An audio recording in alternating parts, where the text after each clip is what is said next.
He began life in Africa, where his dad held him up to the sky because he was a lion. You know, like the Lion King. Now, he's a guy on the radio, live from Hollywood. It's the Craig Ferguson Show. Oh,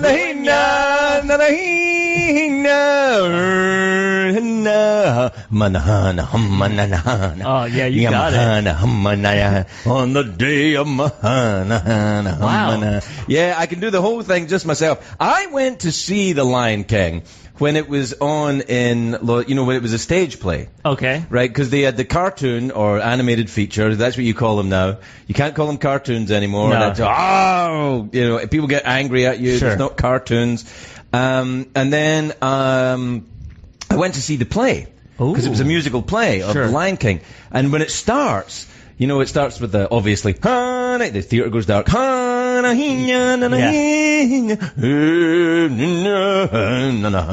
that's really cool. Oh, no, it's great. And all the animals and creatures come down the aisles of the theater. They're going past you. Oh. And a shrub, an actor holding a shrub, went by me, humana, humana, humana, humana. I've added a little humana in there. But it sounds It's really like good. Ralph Cramden from The Honeymooners does The Lion King. Oh, humana, nice. humana, humana, humana, humana, humana. I hate you, Norton. Humana, humana, humana, humana.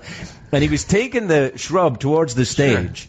And then, he's part of this whole scene opens up on the stage. There's all these different giraffes and lions and all. It was quite a spectacle. And I felt a sort of kinship with the guy playing the shrub. And why is that? Well, I feel that in my career, I've always been the shrub.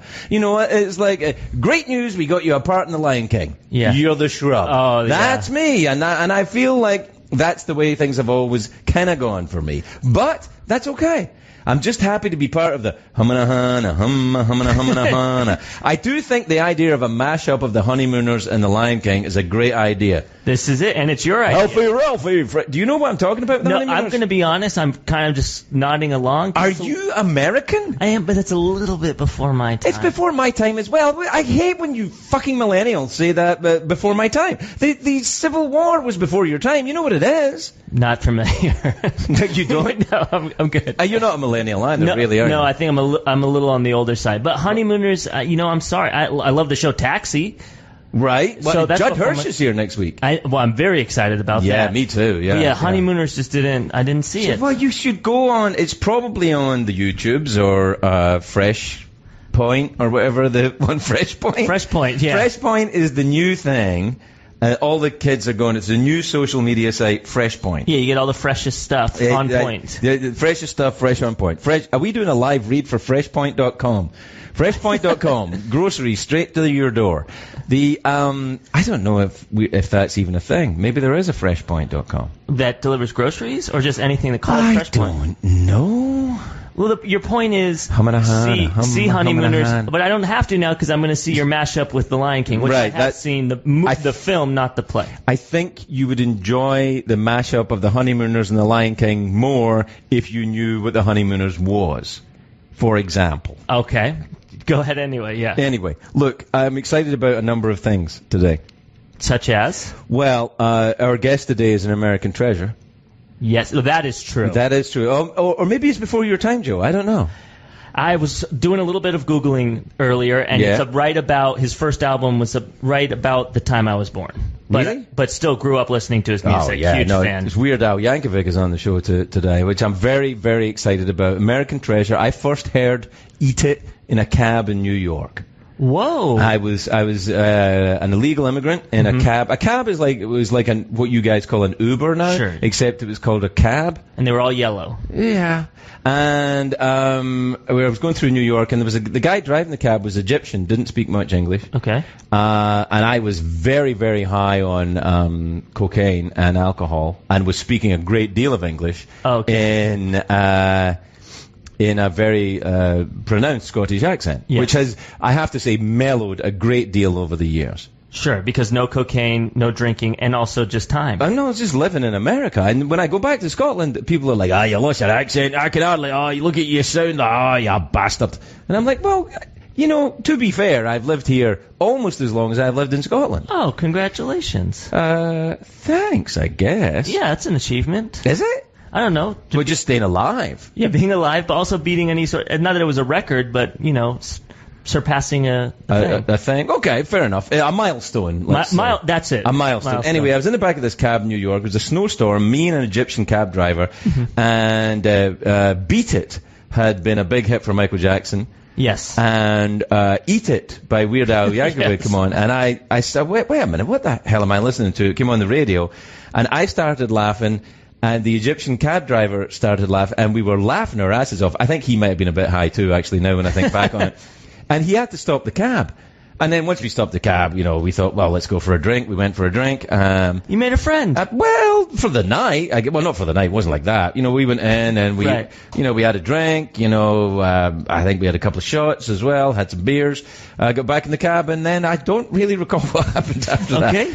But it was a great night. It started, one of the things I remember about it was that we listened to Eat It and really laughed. Well, and he brought two people from very diverse, separate backgrounds together. That's what music does. Especially Weird Al's music. Especially Weird Al's music, because Weird Al, see, this is my theory about Weird Al. Weird Al distills the pure joy out of music, and then it's like you take the wine of music and you turn it into whiskey. He makes it. He increases the joy power of the music. Wow, taking something great and making it great, making it even better. And that's why I think, because if you want to parody something, this is why everybody in YouTube and all these other people on Fresh Point, and all these other things, which I've been sent a link to, and it is like a produce delivery service. Well, maybe not Fresh Point then. But anyway, here's the thing: is that to parody something effectively, this is an absolute rule. You have to be better than the thing you're parodying. Oh. This is an absolute rule of the universe. For example, if you are a comedic actor and you are parodying a politician, you have to be funnier than that politician. Now, obviously, that's not that hard. Right. Because politicians, for the most part, not that funny. Yeah, dull. Right. But if you are, and this is why some comedians who are low-level comedians sometimes will parody other comedians, but it doesn't ever really work because you're not as funny as the person you're parodying. Weird Al, easily as good as everybody, musician-wise. Sure. And certainly accordion-wise. Yes, he's the best. Better than anybody else in the game. That makes a lot of sense, and that's very difficult to do because he's taken talented people. Top of the line stuff. Yeah. Top of the line. He's not parodying garbage. No. Because what's the point? But maybe the band Garbage if they had a song. Oh, yeah. No, Garbage is a great band. Their singer, Shirley Manson, no friend of mine. I adore Shirley Manson, singer of Garbage. Shirley, why don't you call me anymore? Yeah. Oh, you don't have my number. Well, why don't you tweet me on the Tweety? Sure. Talking of the Tweety. Yes. Let me tell you this. So out there, by the way, welcome to the truckers and drivers of America. Everybody in your car. Put your hand on the radio, everybody. Feel the love. Let me feel you. Let me feel you.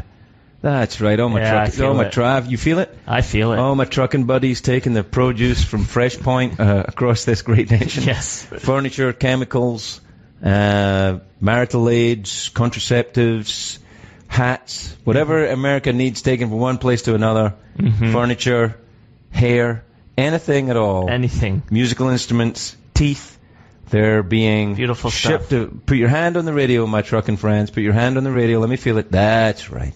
That's right. If you want to call us today, because Weird Al's on, it's, what is it, Joe? 1-800-MATTRESS? Pretty close. 844-547-3287. Yeah. Also known as 844-5-GREATS. Right. You could call us there if you want to, and I'll try and get a question or get you in touch with Weird Al. I can't promise anything. No, because there's so many people are going to want a piece of it. Yeah. I mean, it's kind of like, you're in the Vatican and you've got the Pope. Right. Everyone wants a piece. Everybody wants a piece. Everyone wants a little morsel. Right. And you can't. Not everybody's going to get a little morsel. Not enough Pope to go around. There's not enough Pope.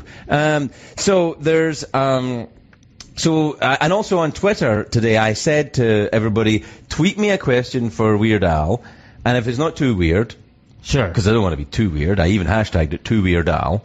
Oh. Not Too Weird Al. See what I mean? Not Too Weird Al. Yeah. Not too weird. And a lot of people have hashtagged, have sent me questions. I'll try and get a few of them into the conversation. I didn't tell Al about this. Now, I know he's listening. Yes. Because he never misses this show. He's one of the 40 million we're getting. It's not even the end of the second week. Halfway through our second week, 40 million. 40 million. And celebrity listeners. Some big celebrity listeners. Weird Al included. Weird Al, all of the celebrities we've had on so far. Sure. And a big hit with the truckers.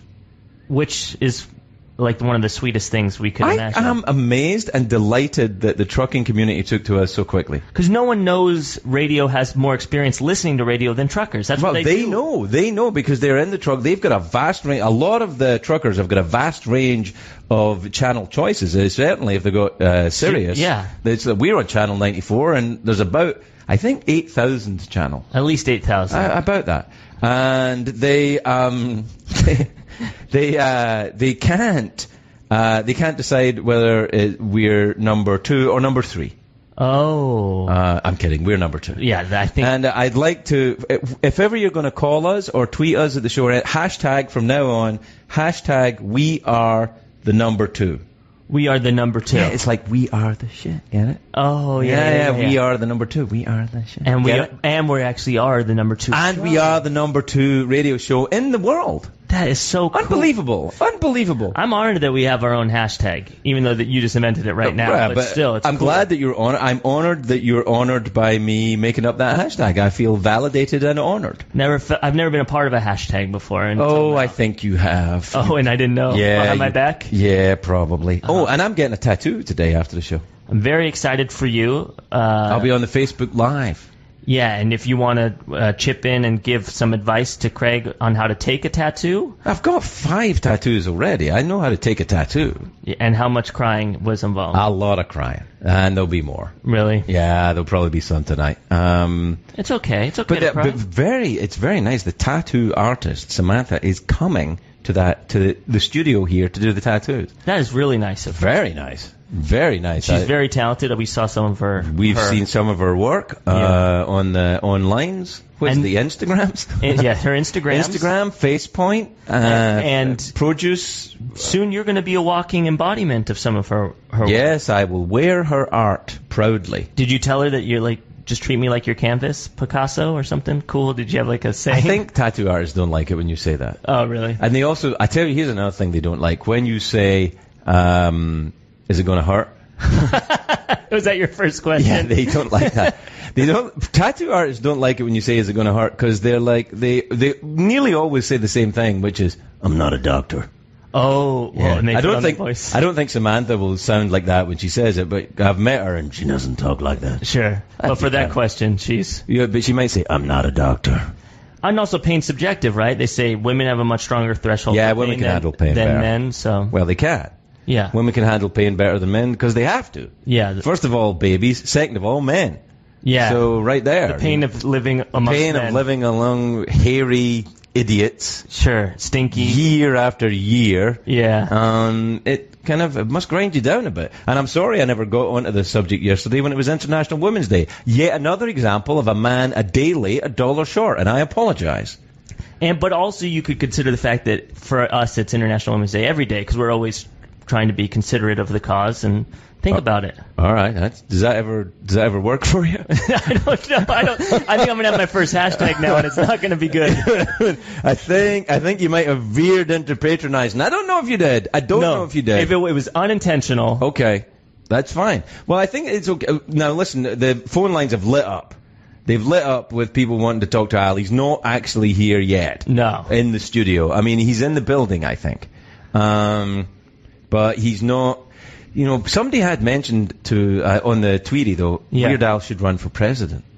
Oh, see that? He's a uniting figure. We've already talked about it. I don't know, though, because what would happen is that you would be asking some of the country to not like Weird Al. Oh, yeah. And that's, I don't know, first of all, I don't think Al would enjoy that. No. And the people who would have to be the ones to not like Weird Al, they'd be like, well, how come we have to be the assholes here? Yes. I'm going to stop cussing, by the way, because I don't like cussing anymore. Oh, I'm sorry. No, I don't like it anymore. I used to cuss when I was on CBS because it was against the rules, but you can cuss as much as you want here, and I don't feel that I want to cuss at all now.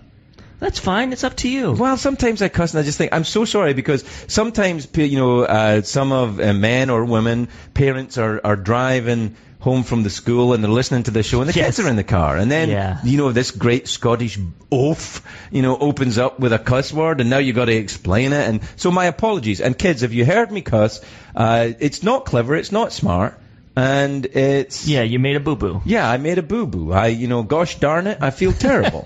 Anyway, somebody said, I know, and I think the idea of, I don't want Al to run for president, but Al is emblematic of what we're trying to do at this show. I think, is create a safe place for Americans who want a couple of hours off of the madness. A couple of hours off the madness. Yeah. That's when you throw in a Weird Al album. Throw in a Weird Al, a couple of hours away from the yelling and the screaming and you're wrong, no, you're wrong, no, you guys are Nazis, no, you guys are Nazis, no, and I'm so tired. I mean, I'm tired of the people I agree with.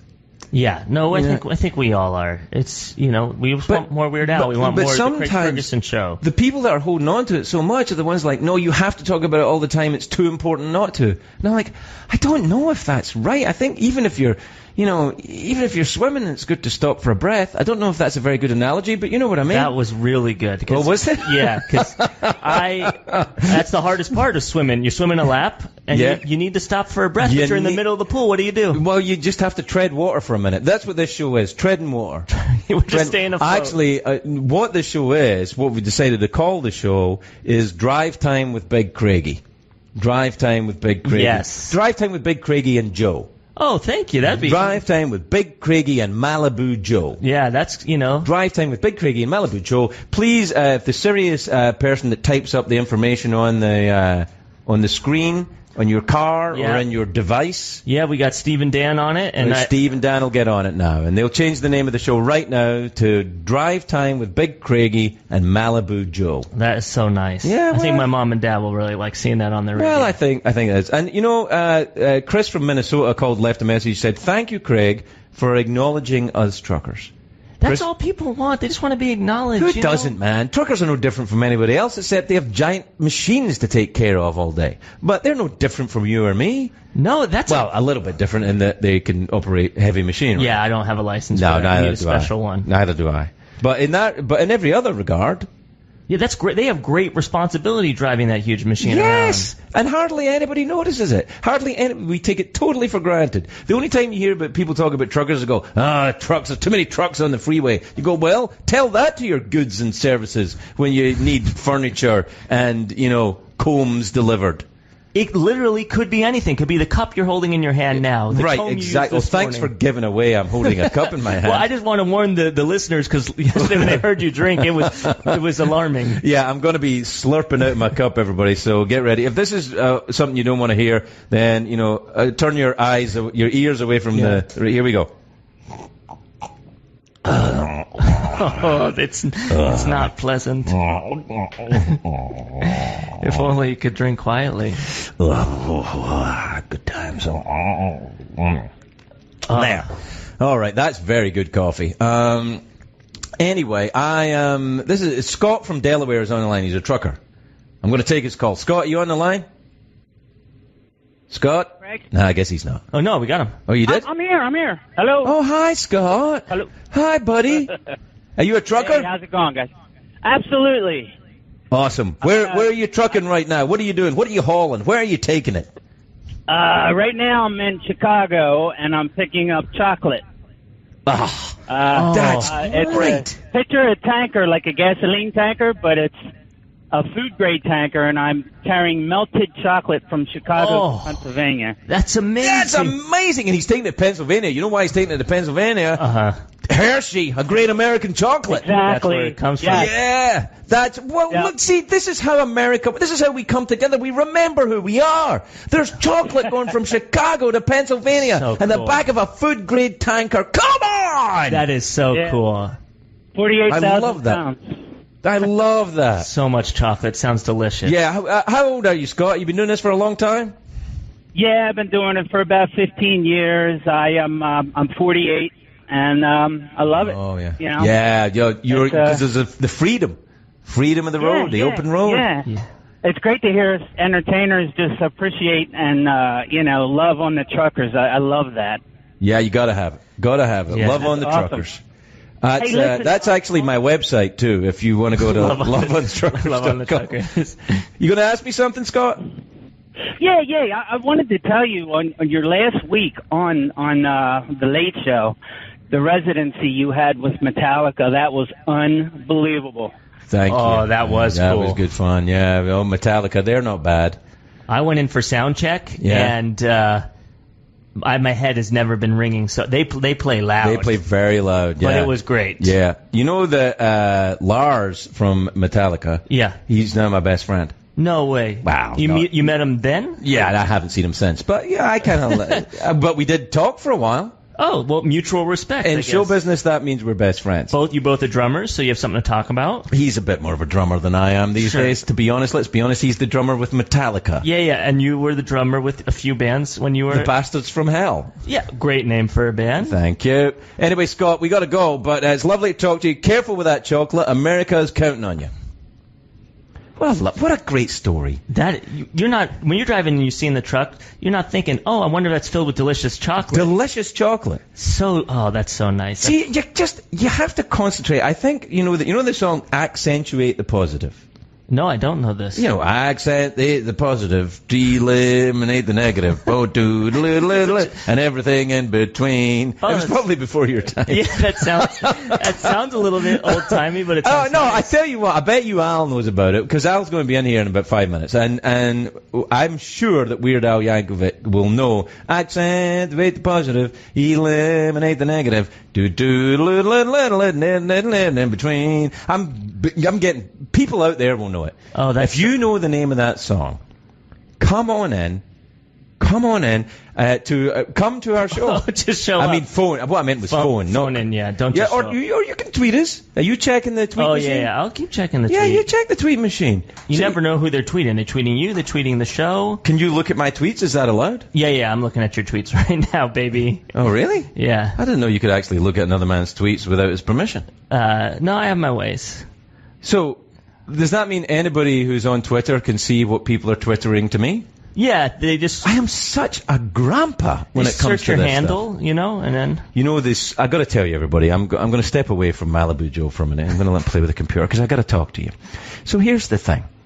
Before the show today, the social media lady comes to the show and she says to me, hey, Twitter isn't the only thing, Craig.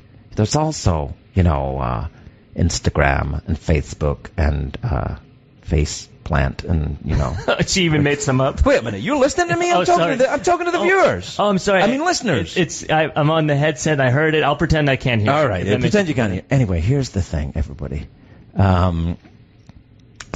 I see Sirius have changed the thing on the... Yes. Sirius have changed the thing. If you look at your radio, take a glance if you can, if you're driving. It does say now, Big Craigie and Malibu Joe. Anyway, I'm Big Craigie. So the social media, I just want to talk to you. I'm kind of stepping away from Joe for a minute. I want to talk to you. So what I'm saying is that the social media lady told me that I'm not doing enough on social media. Now, the truth is, I'm doing all I can. But I don't know much about social media. So it's going to really help me if you just... tweet me. What's the other thing? Instagram? Instagram, yeah. I wasn't listening, but yes. Yeah. Anyway, here's the thing. So is there an Instagram thing too? Right at the Craig Ferguson Show? Yeah. Well, why is Instagram not the same as at the C. Ferg Show, like on Twitter? Well, because Twitter had this stupid character limit thing. We couldn't get the whole thing in. Oh, right. So, why don't you call the Instagram thing at the C. Ferg Show? We could probably do that. Why you didn't think of that? Is that better? But I feel like we need to talk to this lady about this. Yeah, this is a job for a specialist, obviously. Yeah. Anyway, the truth is, I used to think the Twitter and the Instagram, that was all just about selling tickets for your shows and catching up with people you wish you'd forgotten about. Oh, yeah, which can be nice and also can be terrible. Yeah, it can be a little bit. What was that thing? There used to be a Friends Reunited. Did you ever go on that? No. I think that was probably maybe before your time. There was another one quite like it. Ashley Madison. Did you ever go? Special Friends. Yeah, Special Friends Reunited. But anyway, so listen, we're going to take a break for the, what do they call them again? Commercials. Yeah, commercials. You guys, you want to hear these things. What happens is, now think about this for a minute. Mm-hmm. If you're going through your day, you're listening to some entertainment, or just maybe your friend's Big Craigie and Malibu Joe on the radio. Yeah. And you're thinking, gosh, there's a couple of things I need to pick up. And then suddenly information in the form of a commercial comes on and tells you, hey, do you need mattresses? Hey, do you need, what else do they sell? Erectile dysfunction pills? Sure. Do they sell that? On Sirius? Yeah. I don't know. I mean, maybe. But if they do, that's fine. And if they don't, whatever they sell instead, we endorse that. My God, you should run for president, Joe. Oh, that is very political. You are a politician. Yeah, thank you. I am for whatever you're for. That is how you get elected?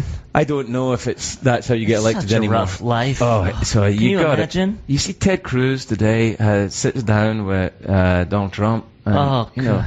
But during the campaign, Donald Trump called him a liar, said his dad shot Kennedy, called his wife ugly, and then he goes and he has to sit with him and shake his hand. I don't know, man. That's really tough. I don't know if I could do that. Yeah. I don't think I could do that. I mean, it's healthy to not hold the don't grudge, hold a grudge. Fair enough. But then to have to go hang out with the person, that's where I'm like, you know what? It's fine if you don't like me, but I don't want to be hanging with you at a lunch. Yeah, I don't know. I don't know if I could do it. I mean, I don't know. I got nothing to say about all that except I don't know if I could do that. It's a tough life. I think that's probably. It's a tough life for the politicians. All right, we are going to take a commercial break, but when we come back, American treasure Weird Al Yankovic. I'm very excited about it. I'm very excited about it too because he's an American treasure. It's kind of like having the Statue of Liberty in Yankovic form on the show.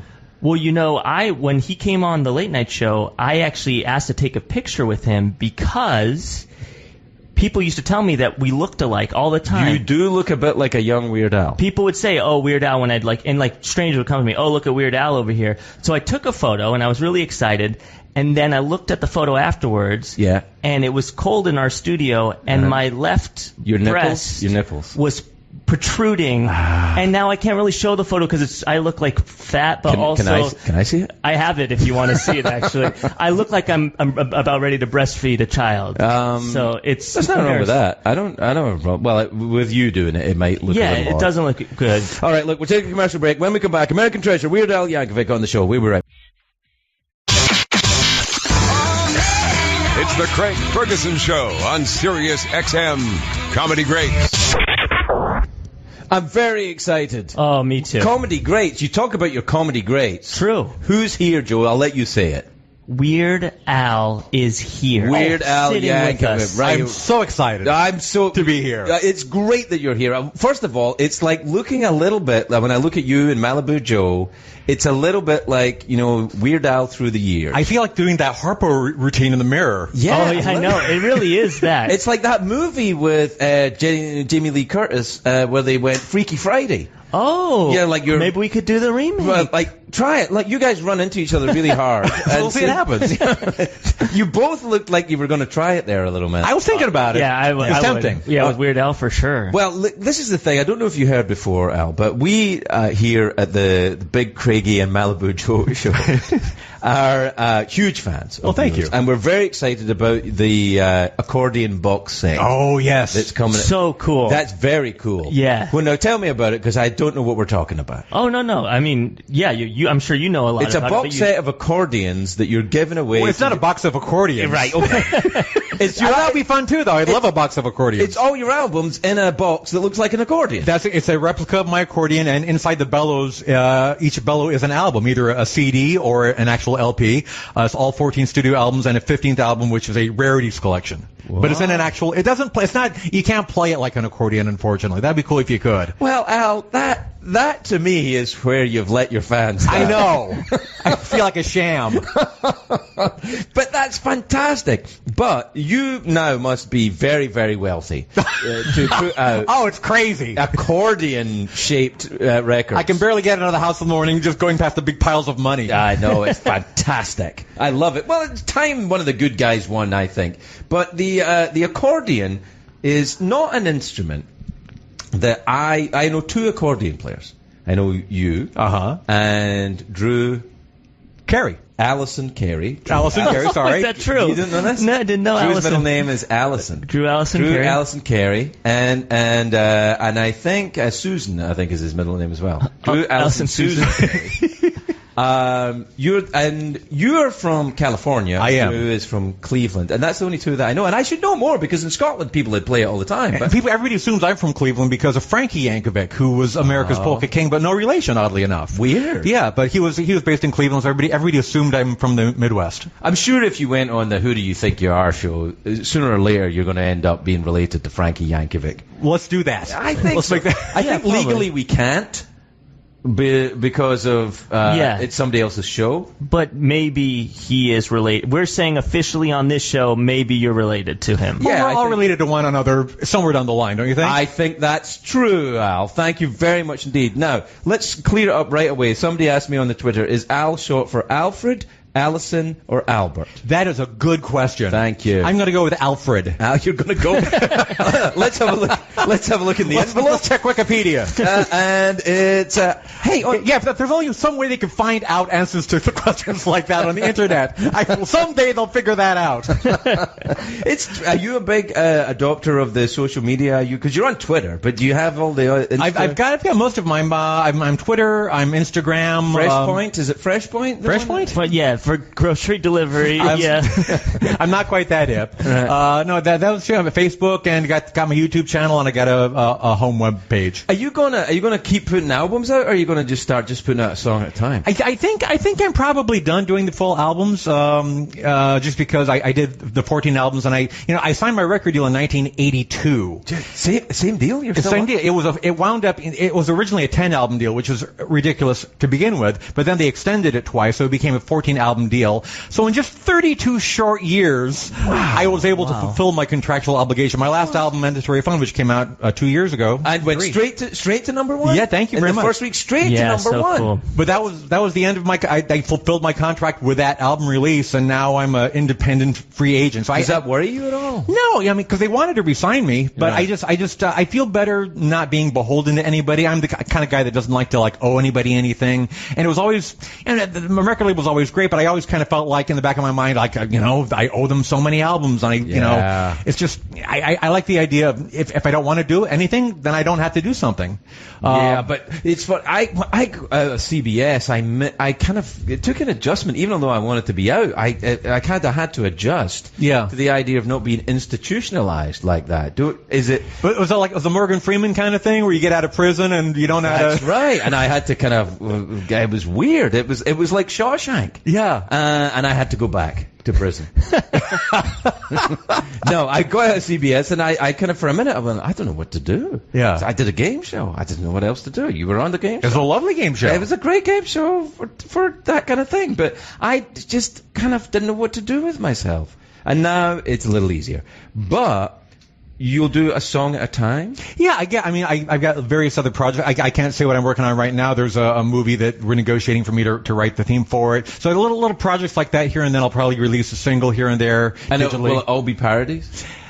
Not necessarily, no. I mean, it could be parodies, could be all funny, I think, or hopefully. Yes, I think so. But the problem, it feels ironic for me to say I'm not doing any more albums after just having had a very successful album like that. But that's how you do it, though. But I mean, it's a nice mic drop, and also I just feel like with a lot of the material that I do is kind of topical and it doesn't age very well. So it was always a little difficult for me to have to wait around until I had 12 songs to release all at once because some of those songs might not be as fresh as the morning morning's headlines. You know? Well, that's what I think. The songs of yours that I remember, and there's been a lot of them, but the ones I remember are the ones that stand next to the great songs of the time. So you remember "Eat It" because you remember "Beat It." Mm-hmm. You know, another one rides the bus. No, I think another one rides the bus. I would remember even if I had heard the other. Yeah, that's so awesome.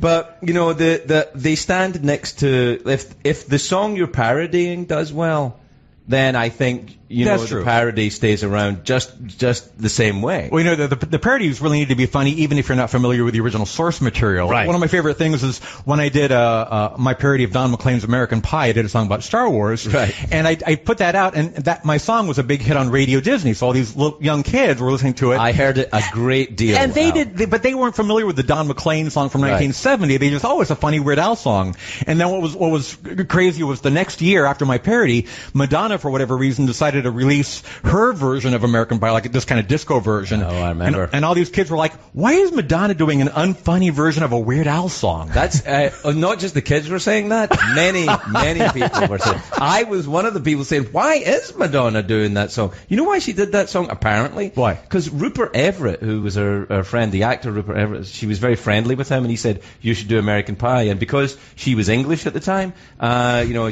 she was talking like that, which is unusual for someone from Detroit to talk like this. But she talked like this for a while. When she went to England, she married an Englishman, and she was like, I'm living in a material girl, won't you die? She put it out, I think, because he said it would be a hit, and it was. I do anything Rupert tells me to do as well, so I can understand completely. Rupert Everett, he was in that film, The Runaway Bride. Oh, the one with Rupert Everett. Yeah. Let's look at the phones and we see. Okay. Let's see. Wait a minute. What? A friend of Tomas's called the show. Yeah, Sean from Austin. Sean from Austin. He's a friend of Tomas. Tomas, who works here, used to live in Austin. And he wants to tell you, Weird Al, about the impact that you have had on his life. I'd like to hear about that. All right, then let's get him on the line. Sean from Austin. You're on. Sean from Austin. Well, we're out of time, Sean. Thank you. Sean, are you there? What? Hello? Hey, Sean. How did I change your life? First, thanks for taking my call. Second, I just remember when I was 8, my parents bought me Dare to Be Stupid on cassette, and it didn't have the lyric insert, so I spent a good amount of time fast forward or rewinding over and over so I can write out my own lyric sheet to it. Oh, wow. And I can see why you and Tomas are friends. Yeah, some Tomas. Yeah. I don't know. I just wanted to say hello. I'm flattered. Thank you. Thank you for everything. Thanks for calling, Sean. It's been great. And I have to say, Austin, one of the big hipster towns. Oh, yeah. Now, do you notice that you've just come back from a world tour, Al? World tour. When I saw you in the game show, you were going everywhere in the world. Every single place in the world. Every country, except for most of them. Did you take the family with you? No. Because I hate touring now. I can't do it. Yeah. Because I like my family. No. Well, I like my family as well. But... Well, no. But that's the thing. I heard you. I know you. I happen to know you like your family. So I thought, well, you must have taken them with you. Because I had a whole tour set up, and I was like, I can't. I'll do a satellite radio. What we do is once we have the itinerary, then my wife will go through it, and we'll pick like points on the tour where they can come out and visit. Like every 2 weeks or so, we'll say, oh, we'll visit you in this town because it seems like fun. Right. Because we've tried to do it in a more humane way, meaning like go out for 3 weeks and come back for 2 weeks, and which feels better, but we did the math and we found out that if we do that, we're still paying for the trucks and the buses on the road, all the overhead, all the salaries, and you wind up not making any money, which is kind of the point of going on the road. Well, that's what people always think these rock and roll tours make a lot of money, and whenever I see a rock and roll tour now, because when I tour, it's me and Tomas, basically, sometimes Joe, sometimes not. And, and that's expensive. These guys need a hotel room, apparently. So when I see a show, like a big show like yours with a band, and I think, how does anyone make any money on a show like that? It's tough.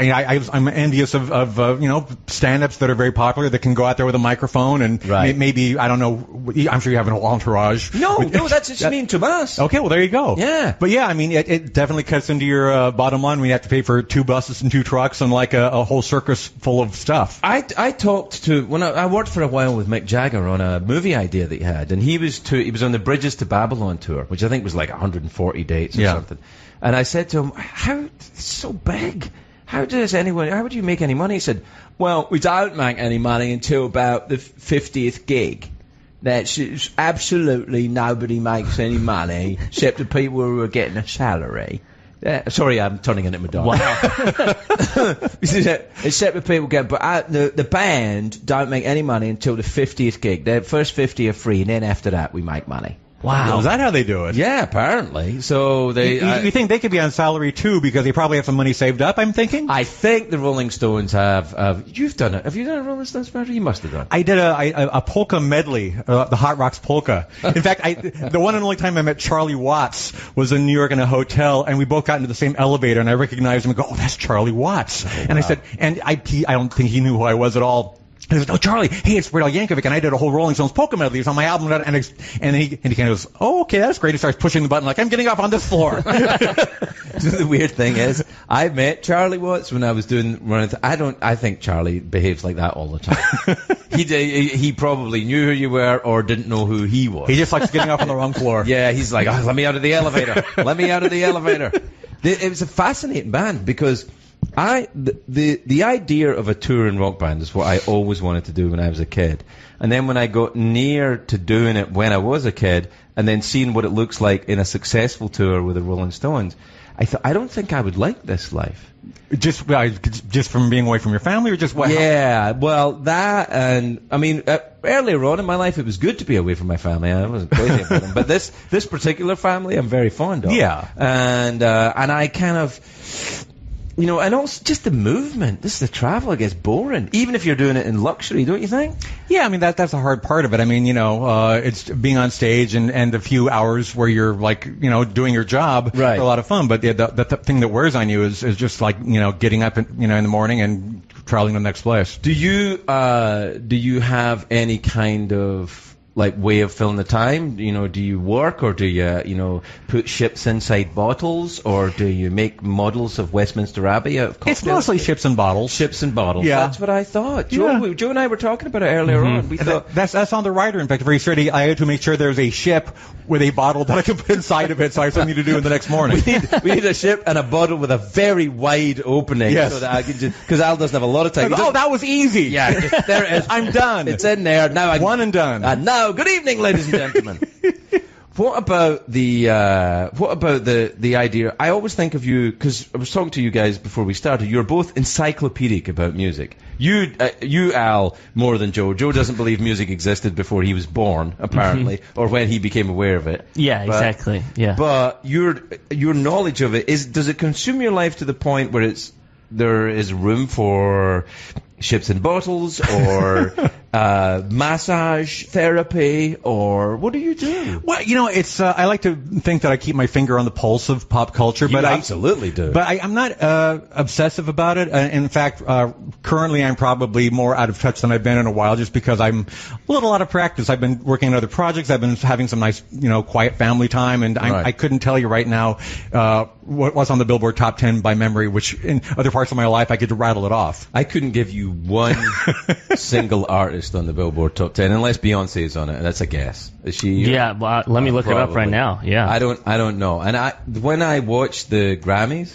I've been at the Grammys a couple of times, and I watch them. I'm like, I have no idea who everybody is. I feel like I'm going to someone else's high school prom. Like right down to the fact that I'm the creepy old guy, and everybody is young and wearing fashions, and I'm annoyed at them. Yeah. It's very, very upsetting.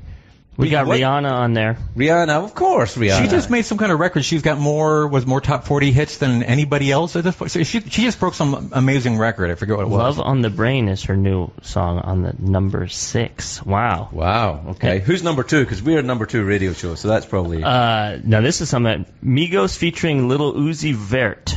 Oh, yeah. Oh, yeah. Yeah. Yep. Is that one of your faves? What? Me and Migos like this. Is there a genre of music that you listen to for pleasure? Mostly wailing songs. Mm-hmm. Like they're really old school. But you mean, I love to go out wailing, wailing all day long. I love that, because I used to sing one with Brenda Blethyn. You know the actress Brenda Blethyn? Uh-huh. Brenda Blethyn. We used to sing Brenda Blethyn. we used to sing a song, a sea shanty, that we made up together, which we're very proud of, which was about pirates. And it's very short. He's got blonde hair, a black moustache, and a big brown bushy beard, but he's ginger down below, me boys. Ginger down below. Nice. Yeah, there I did my own parody song to Weird Al. But it's not really a parody song. They're like that, these songs. It's a pastiche. It's a pastiche of a particular genre. There you go. And you do that too. I do as well, yeah. But you do it a little more successfully than me. I have one that I've just done. Where's my Grammy? Well, you need to market it a little better. Yeah, I know. Do you get involved in all that, the marketing and everything? Because we had the social media lady here today. I got into all sorts of stuff. Oh, well, I get involved as much as it makes sense. I mean, I designed most of my own album covers, and Shut the front door, really? Well, yeah. I mean, I'm not like part of the art department, but I kind of tell them the concept, and they make it happen for me. And I kind of came up with a whole 8 videos in 8 days promotion idea for the last album, and whenever it makes sense, I try to stick my finger in. And that right there, where you said whenever it makes sense, I try and stick my finger in. And I know you work clean, Al, but for me, that's a slow ball across the plate. And I feel I feel that you're kind of messing with me a little bit. At that point, you're just teasing me. Yeah, taking advantage of my good nature. It's unfair. It's like because I'm trying to work clean here. We got truckers listening to this. I know. Show. Yeah. They get easily offended. And also, I also like to think that the moms and dads driving around, they've got kids in the back of the car. They want a little comedy, but they're frightened that I'm going to cuss, so I'm not cussing anymore. Yeah, and the kids want to hear Weird Al, so they're tuning in today. My 6-year-old is coming down from the house. He wants to meet Weird Al. In deference, I will stop cussing on this show. You don't cuss anyway. I've never heard you cuss. I've never heard you cuss. I've been meaning to start, but it hasn't. It's kind of interesting because I don't think you're a performer who's not edgy. There's an edge to you. There's a kind of but you don't seem to have. You don't kind of pollute your work with profanity. I just never have used harsh profanity. Ever. Like ever in your life? Ever in my life. Like when you were a kid? No. But when you were... Look, let me guess, right? You were bullied a little bit as a kid. Yeah. How did you know? That's a wild guess. Yeah, well, man. Do you know sometimes when... I think I've even said this on the show. When my wife sees a really good comedian, she'll say, oh, God... So much pain. His childhood must have been awful. It wasn't an awful childhood. I should point that I was picked on a lot in school, but it was a good childhood, and my humor doesn't come from pain, or at least I don't think so. Maybe it does. I should go to therapy and figure out where my humor comes from. No, unless you really need to. Okay, then I won't. Right. God, Al, look, don't take my advice on it. You're the only person I look up to. No. No, it doesn't work like that. You can't take I'm a terrible mess of a human being. I'm getting a tattoo live on Facebook in a few hours. I want one too. Okay, do you want a tattoo? You know what I want to do? I want to shave my head completely and then you're mocking me now. No, well, let's hear me out. Okay. Shave my head and then have a wonderful tattoo and then let my hair grow back over it. So that way, if and when I ever go bald, it's something to look forward to. It's waiting for you. That's beautiful. Waiting for you. It's sort of like my favorite childhood memory. I had a bowl with a little Mexican child riding a burro at the bottom of the bowl, and my mom would give me soup, and she'd say, if you eat all your soup, you can see the little burro at the bottom of the bowl. So it's like that. Nice. I can look forward to going bald and seeing my tattoo again. And I know what the tattoo you should get tattooed. What? Hair. That would be awesome. Oh, that's cool. Yeah. Yeah. So 1950s hair, like really kind of stiff, like Darren and Bewitched kind of side parting. Has anybody hair. done that? That's so obvious. It's so great. It's gotta be. Somebody will be doing it right now. Oh yeah. Maybe that's the tattoo I should get. Hair? Do you know my Aunt Susan has a tattooed eyeliner? Oh, well, a lot of people do that. Yeah, I couldn't. I mean, tattoos are pretty painful. Does Carrot Top do that? I was wondering about that. You know what? He might. I don't know. Scotty, if you're listening, I know. Scott? Yeah. Do you know Scott? I've met him a couple times. Yeah, he's a decent man. Yeah. He's all right. He's been working out a lot. He's very buff. Yeah. He's very buff. But I defy anyone. I don't care who you are. You sit through a Carrot Top show and not laugh. You'll laugh. He'll wear you down. Even if you think, I don't like prop comedy. Wait, why does everybody mock him so much? I don't know. It's a weird thing. Yeah. I've got a feeling it'll come around. He'll get his time in the sun again. Yeah. I think you just have to stay alive. You know that's my plan. Stay alive at least until your hair tattoo becomes visible to the American public. I think what Carrot Top should do is get more freckles tattooed. Can you do that? Yeah, I don't know if that's legal. Do you have to get a written permission from somebody? Well, we have to take a look at your permit. How many regular freckles do you have? You might be over your quota. No, I think that. Well, Carrot Top plays in Vegas all the time. Yeah, he has a residency there. Would you ever do that? I've tried to break the Vegas market a bunch of times, and for some reason, it just has not worked out. We started this last tour with a week at Planet Hollywood, right? And it did fine, but we didn't sell out any of the nights, and there's they might have us back, but it's just not for whatever. And you'd think that my show would be very Vegas friendly because it's like costumes and props and it's family friendly, and it seems like it's custom made for Vegas, but we've never been able to really crack that market. Planet Hollywood's not the place for you to go. Where should I be? I think probably somewhere like just busking on the street. Yeah, up in that bit there with the bridge when it gets hot, next to the fashion mall. Oh yeah. You take the corner there. The Venetian, I think, would be good for you. Okay, because a lot of families go there, or the MGM Grand. That'd be good. MGM Grand's a good room. Are you booking shows now? Yeah, I'm booking shows. Would you be a new agent? I'm booking acts in Vegas. Do you like Vegas? I like it in very short bursts. Oh man, it depresses me after a couple of days. Yeah, a couple of hours. Really. When I see the old ladies with their hair in curlers and attached to some kind of machine, I know. You know. Do you know what I saw in a casino somewhere in the Midwest? That there was a gentleman who was actually there was an attachment from his wheelchair to the machine. The gambling machine. Like, that's tough. Yeah. I mean, but you know what? If he's having a good time, I guess if he wants to do it, he wants to do it. You know what I don't like about Vegas now is like they got away from actual cash money, because when I do a slot machine or whatever, I like to have the tinkle of the coins. You don't want you got a credit of 25 cents. Like, oh, that's not fun. No. Who wants that? No, I don't want a credit of 25 cents. I want to hear the sound of the coins. Like that old Twilight Zone. Franklin. Do you remember that one? Oh, I think I do, actually. No, remind me of the story again. It's like a slot machine that was like possessed, and the guy didn't want to gamble, but he got lucky, and then after all started calling him Franklin. That's right. It was a metaphor for addiction. Yes. That one. Yeah, I think most of the Twilight shows were metaphors. They should have just called that the Metaphor Show. Metaphor for it. That's a much catchier title. He's in the metaphor for addiction. No, I think that was that the kind of that you kind of watched all that stuff. You and I are about the same age, right? Oh yeah, 25. 25. Yeah. So you grew up watching. I guess it would be Twilight Zone, Happy Days. Sure. What was the other big show? When you guys were kids? No, when you were kids. Because we're 25. Oh, yeah. Oh, like Family Matters and Full House. I've never even seen that. Fresh Prince. Fresh Prince? No. Have you seen the Fresh Prince? I saw him walking down the street. Yeah. Really? Yeah. The actual Fresh Prince. The actual Fresh Prince. I actually don't.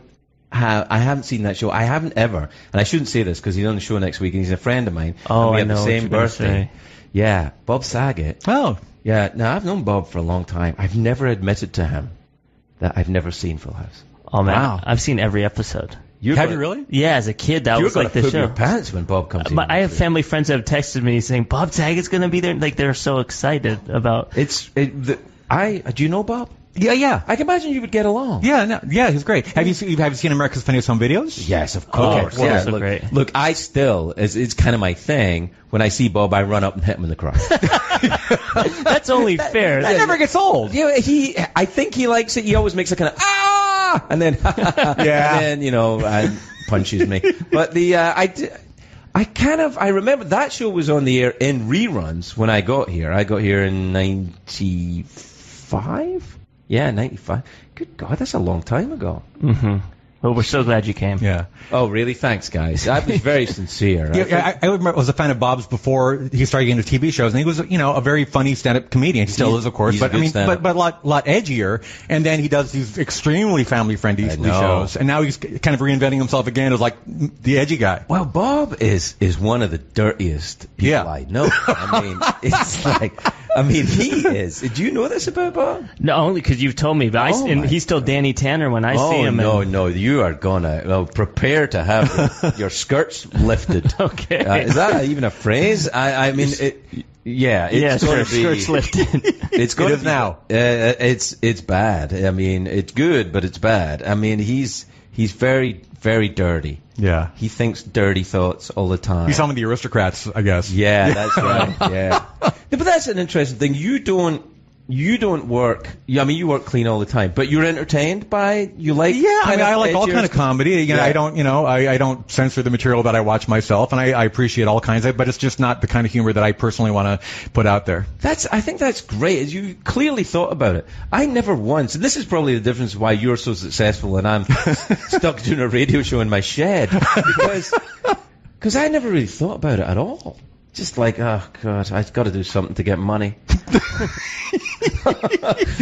And this is it.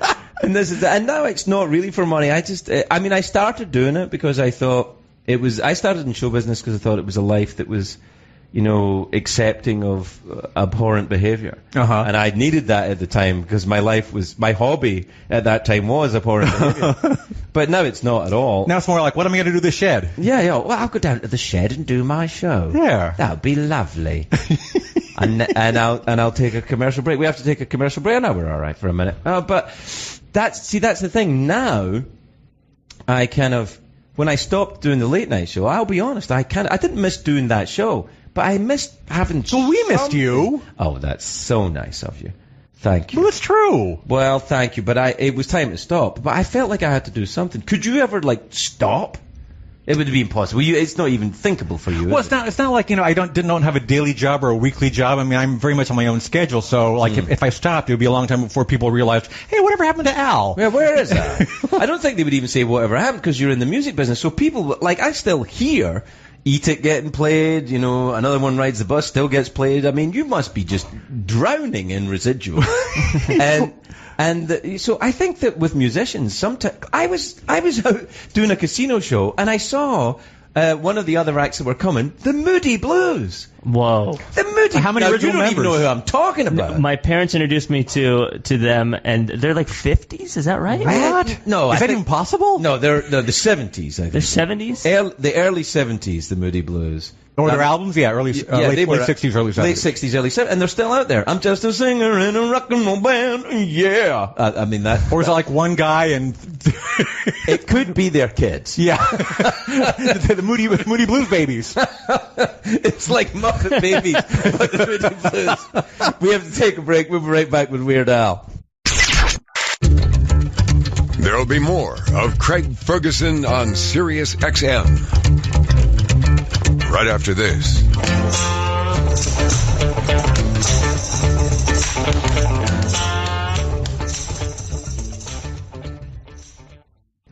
For some people, falling asleep can be as hard as the workday they just put in. But it doesn't have to be. Great sleep starts with the right sheets. And they're more affordable than you think, thanks to Ball & Branch. Ball & Branch sheets are handcrafted from 100% organic cotton. They feel incredible. It's like Weird Al's hair. Oh, so That's nice. Beautiful. Beautiful. That's how lovely they feel. And just like Al's hair, they get softer over time. It's true. And last for years. And if you take them away, there'll be a tattoo of hair underneath them. Yes. So convenient. All right. Anyway, Ball & Branch sells exclusively online, so you don't have to pay that expensive retail markup. Try them for 30 nights. If you're not impressed, return them for a full refund. Anyone who sleeps in a Ball & Branch sheets loves them. They have thousands of 5-star reviews. The New York Times, Forbes, the Wall Street Journal rave about them. Even 3 U.S. presidents have Ball & Branch sheets. Now, I can't tell you which ones, but I love them. They're so comfortable. Go to Calvin Coolidge.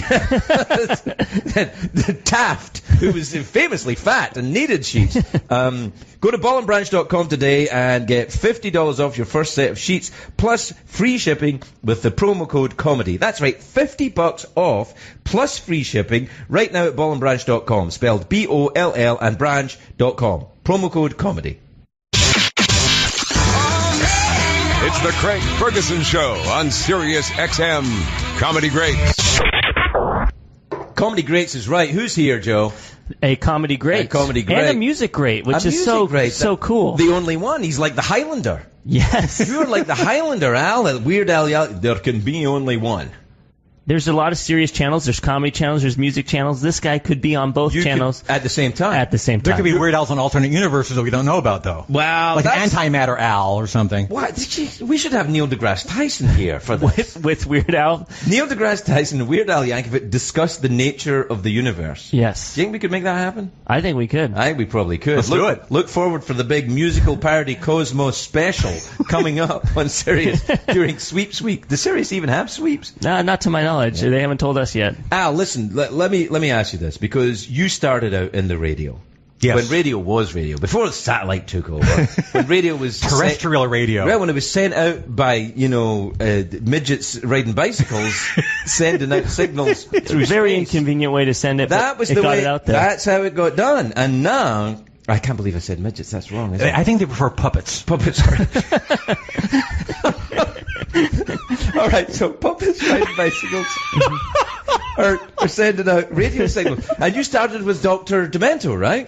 I did. I don't. Now, Dr. Demento famously kept a bunch of puppets and sent out signals. Who was Dr. Demento? I don't know anything about this. Dr. Demento was the guy that really kind of changed my life and gave me my start, because he had a very popular radio show locally on KMET in Los Angeles, and also distributed nationwide through Westwood One. But he did a show every week where he played all sorts of comedy and novelty music, 2 hours of demented music. Right. And he'd play people like Spike Jones, Alan Sherman, Tom Lehrer, Stan Freberg, Monty Python, Frank Zappa, Shel Silverstein, all these people. Right. And I thought, well, maybe I'll send in my own tapes. And I was like 14, 15 years old, and I'd record on a little cassette tape recorder in my bedroom, just me singing along over my accordion playing. Horrible tapes. And I sent them in, and he actually played them on the radio. I can't imagine. Lord. I mean, this is, in a pre-YouTube era, so there's I can't imagine anybody in the universe that would have given any kind of attention or certainly any airtime to, a kid like me, but he did, and encouraged me to send in more, and after a while, I had a cult following on the show, which ultimately led to a record deal. That's amazing. That's Isn't so that cool. amazing? Nobody does that now. No. You don't need to, I guess, because of the YouTubes. Well, I guess the YouTube is Dr. Demento. Do you keep in touch with? Absolutely.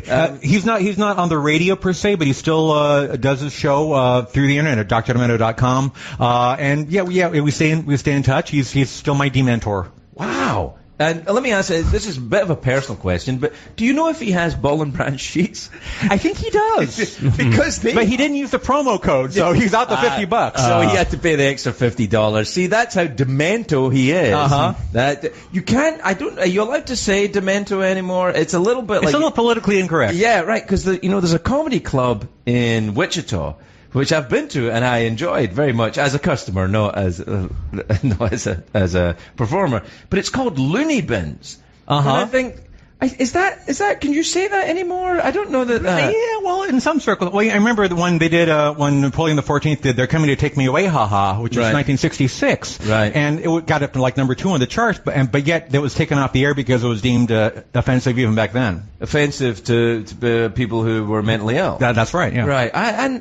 Did you ever hear of Screaming Lord Sutch in Britain? He had he did some kind of he was kind of a sort of Cockney Zappa type vibe to him. Did you ever come across that guy? It sounds familiar, but I'm not really familiar with his work. Screaming Lord Sutch. Yeah, I met him once in a pub in Windsor. Years later, he told me how famous he was. But it is it's an odd thing that I don't know if I can think of. Well, maybe it's just because I don't know much about music anymore or current music.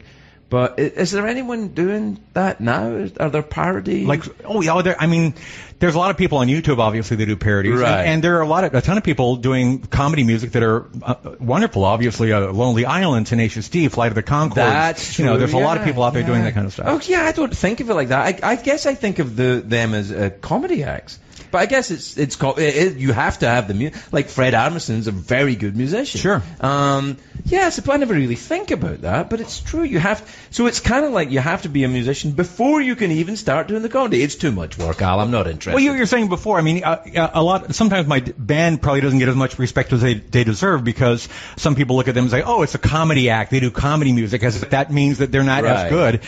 When in fact they have to learn every genre, everything from Zydeco to gangster rap. Right. And be able to pull it all off musically. I think that's common with comedy, no matter what. Though that it doesn't get like exactly. Yeah. I think when people are laughing at things, they think, well, that's it, and that's right. That's what comedy's doing its job. If you forget about how it's produced. Yeah. When's the last time that like a comedy movie won, Oscar for Picture of the Year? I mean, well, even now, like the comedies that are taken seriously on premium cable are not really comedies. They're dramas with sort of whimsy. I like Orange Is the New Black, but it's not like not really a comedy. Not really a comedy. I think like Girls is a good show, but it's not really a comedy in a way that I would. I mean, like funny weird stuff happens. Yeah, I don't think I would say it was.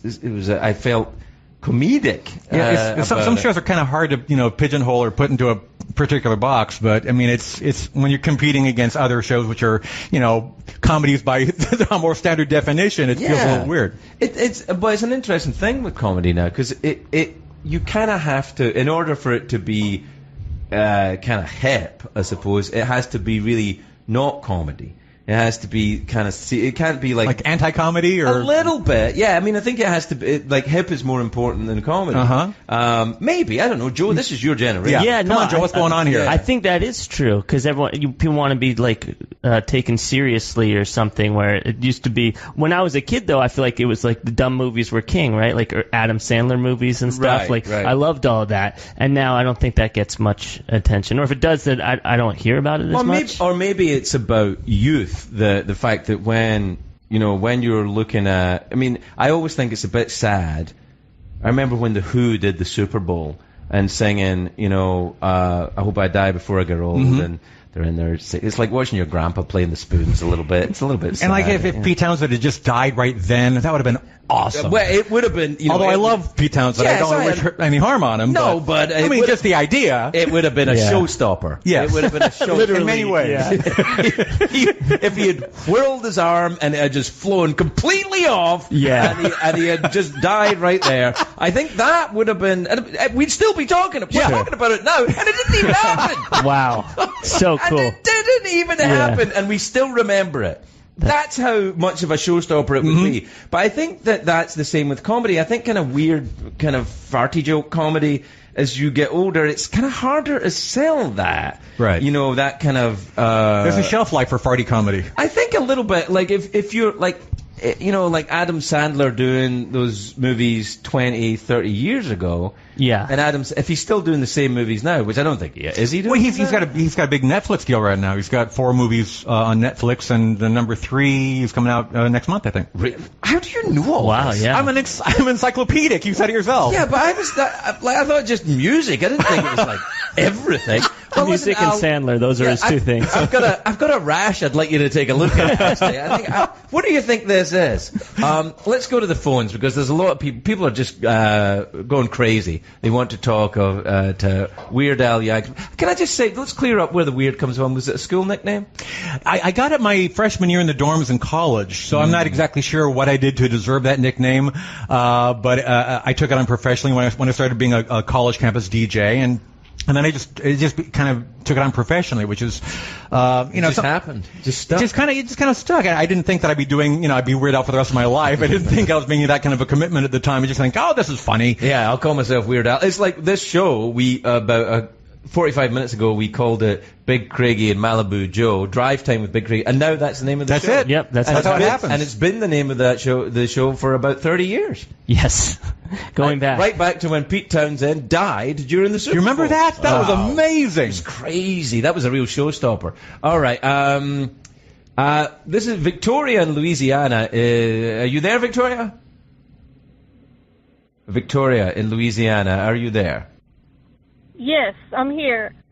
Are you all right, Victoria? Is everything okay? I'm fangirling. Like, you're one of my biggest heroes. Like, I just adore you. Who, me or Al? Or Joe? Or me. Sorry, Joe. I'm sorry. I was talking to Craig directly, but I do love Weird Al as well. So I love you both, and I really enjoy the work that you do. But Joe, not so much. Yeah, you don't like. So you got a problem with Joe, is what you're saying, Victoria. I love Joe. I love Secretariat. Are you kidding me? That's awesome. Oh, thank you. Wow, that's good. She remembers your Secretariat. Wow, that's good. Thank you, Victoria. I'm fangirling, so I'm just just kind of, yeah.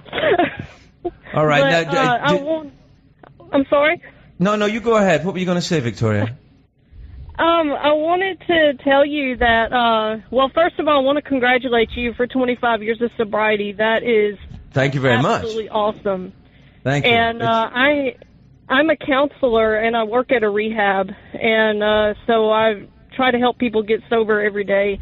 And but when you guys were talking about the Twilight Zone being a metaphor for addiction, that is brilliant, and I think I can actually get some use out of that in some of my groups at work.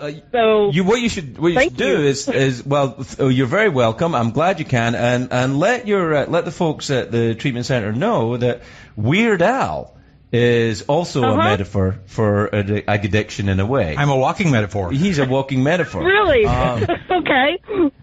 Are you in your car right now? Yeah, but I'm not driving. I'm parked. It's all right. I'm not judging you. You can drive and talk on the phone as long as you've got hands free. Have you got hands free? Yeah. Well, then you're fine. Yeah, all right. Yeah, well, listen, thanks for that. It's very nice. Lovely to talk to you, Victoria. Good luck in your excellent work. What a lovely woman. So nice. I think she was a little nervous talking to you, Joe. Yeah. That was first of all, I appreciate you guys checking to see if she was maybe a fan of my work. Well, yeah, Al did, and that really meant a lot. But it turns out she at least knew who I was, which is a huge start. She did. Did you know, Al, that when I was doing the late night show, the pantomime horse, he was the front? He was the front. I recognized you immediately. Oh, thank you. That's so nice. But that's how he got his start. And now look at him. He's in a shed with a washed-up comedian. See, we all succeed in our own way. Yeah. But, I think maybe when you're not working professionally, you should be known as Nice Al Yankovic. Oh yeah, well yeah, because you are so nice. Why does everybody say that? I think it's because you're not an asshole. That's all it takes, though. In this business, like you show up on time, you're a pleasant man. You're not. He's the nicest guy in the world. The bar is set pretty low. Well, you're so talented. People are like, oh, that guy could be a real jerk, and I would get it, but you're not. So that's so cool. Well done. Although if you want to start being a jerk. We'll see how that works out. Yeah. Pam in Colorado is that. Pam, are you there in Colorado? Yes. Hello? Hello? Hi, Pam. Hi. You're through to Weird Al Yankovic and Malibu Joe. Yeah, well, I have a tenant in my building. I rent out an apartment, and he has an accordion. And I'm so sorry. He plays it all the time. Oh, no. And he recently went and bought a bigger, better accordion than the old one that he had. And I saw him outside. I said, hey, where are you going? He goes, I'm going to pick up this accordion I bought on eBay. And he went and got it, and it plays even stronger and louder than the old one did. But Have you got a thing for this guy, Pam? Are you? No, I'm married. I'm married. Okay. Yeah. I have a super short, quick little story about my husband. When I met him, his name is Gregory. I want to know what happened to the other accordion. You're leaving me hanging. Oh, sorry. Where's the old accordion? I love the way he plays the accordion, and I was thinking that I was going to go get him like a Weird Al Yankovic album and take it to him so he could play. But I just saw in the paper that Weird Al is coming to Denver, and so I'm going to ask my renter if he wants to go down to the concert with me. All right. Well, thanks for that. Thanks for calling in, Pam. I'm sorry we didn't have time for your story about your husband, but it's great to talk to you. What a lovely woman.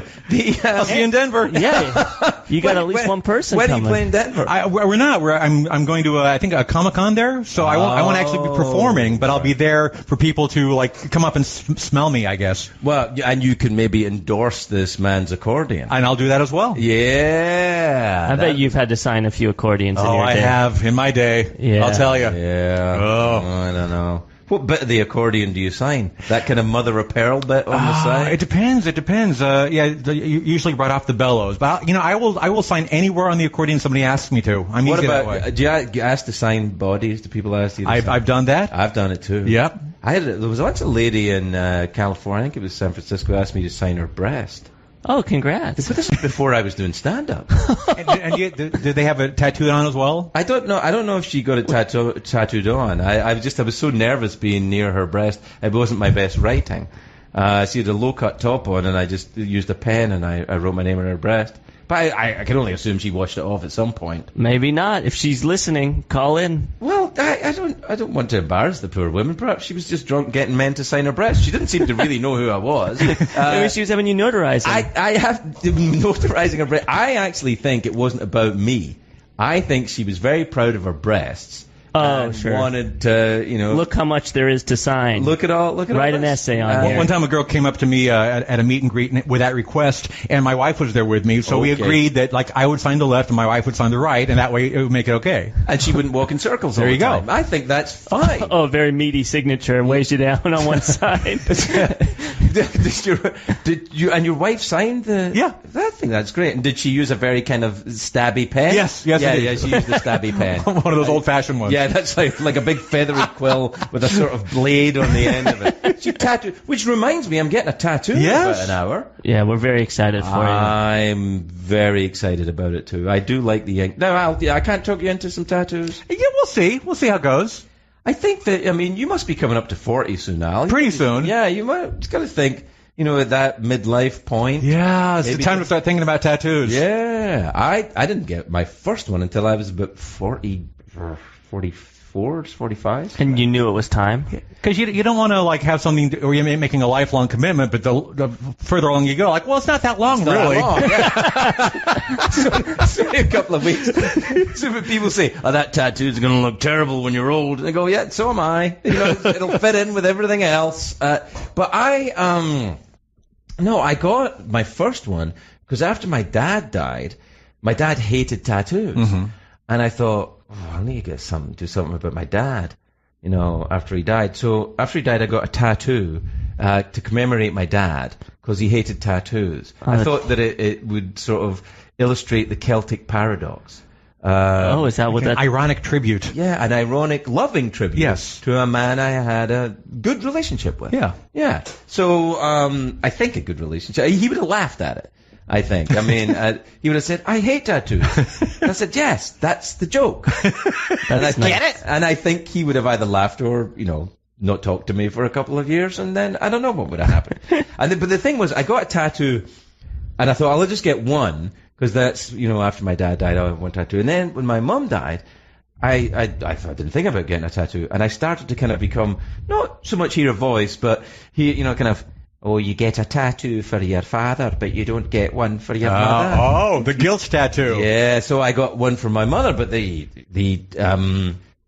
weird thing was the tattoo for my father went on very quickly, easily, not very painful at all. The one that I got, my mother's one took 2 days, and it was agony. Oh. Yeah. Now, are they addictive? I hear that they're like Lay's potato chips. Like you can't just do one. Well, didn't you see that Twilight Zone? Oh, yeah. the guy couldn't stop getting tattoos, and they were coming out of the machine saying, Franklin, you need more tattoos. They do become addictive.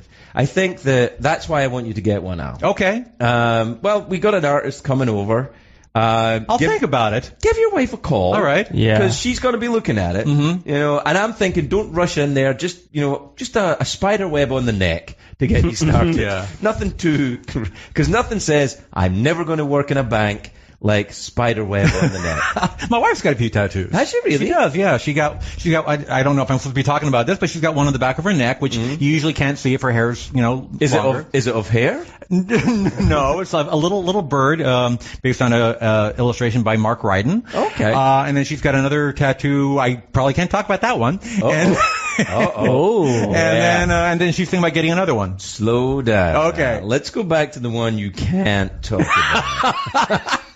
Let's have a look at that one here. It's on her arm. Oh, I thought it was a tramp stamp. No. No, it's not I think I'm going to get what I wanted. Ultimately, this is what I want: is a giant fox hunting scene all over my back, and like the fox, the hounds are chasing the fox, and the fox's tail is disappearing into my butt crack. Oh, that's nice. That's classy. Yeah, right? yeah. So when people see it at the beach, they'll think, "Wow, it's a pastoral scene." It's a whole story. It's a pastoral scene of that old fat weird man in Speedos. Hey, have you ever gone online and looked? I forget what the website is, like world's worst tattoos or ugliest tattoos, but it's like thousands of you can get so horrible tattoos. You can get them. I spent an entire day just being mesmerized by.